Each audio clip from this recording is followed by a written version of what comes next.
শিশুদের মন ফুলের মতো কোমল। চারপাশে যা ঘটে তারা তা গভীরভাবে অনুভব করে এবং নিজেকে সেভাবে গড়ে তোলে।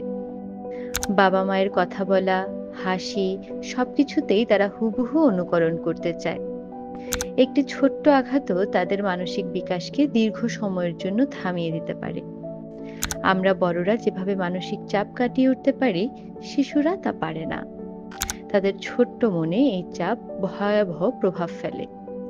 স্কুলে বন্ধুদের সঙ্গে মনোমালিন্য বা বুলিং, বাড়ির অনিরাপদ পরিবেশ বা দীর্ঘস্থায়ী অসুস্থতা, পরিবারে আর্থিক অস্থিরতা, প্রিয়জন হারানো, পারিবারিক অশান্তি, বাবা মায়ের ঝগড়া, শিক্ষক অভিভাবকের কড়া শাসন, শারীরিক নির্যাতন, সোশ্যাল মিডিয়ার নেতিবাচক প্রভাব, পরীক্ষায় ব্যর্থতার ভয়, অতিরিক্ত পড়াশোনার চাপ শিশু মনে বিরূপ প্রভাব ফেলে।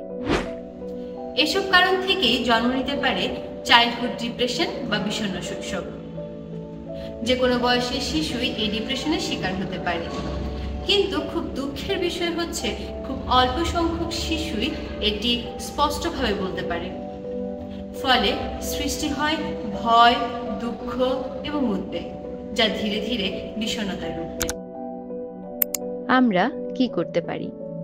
শিশুর অনুভূতিকে গুরুত্ব দিতে হবে, নিয়মিত কথা বলতে হবে, ঘুম ও খাওয়া দাওয়া নিয়মিত হচ্ছে কিনা সেদিকে খেয়াল রাখতে হবে।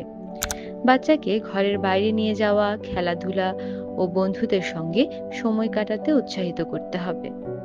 ভালোবাসা ও প্রশংসা দিয়ে তাদের আত্মবিশ্বাস বাড়াতে হবে। প্রয়োজনে শিশু মনোরোগ বিশেষজ্ঞ ও কাউন্সিলরের সাহায্য নেওয়া যেতে পারে। শিশুর মানসিক স্বাস্থ্য রক্ষা করা মানেই তার ভবিষ্যৎকে আলোকিত করা। ছোট্ট যত্ন, একটু ভালোবাসা আর সঠিক সহায়তাই পারে একটি শিশুর বিষণ্ণ শৈশবকে রঙিন করে তুলতে। Healing the hertz, tin mental health matters.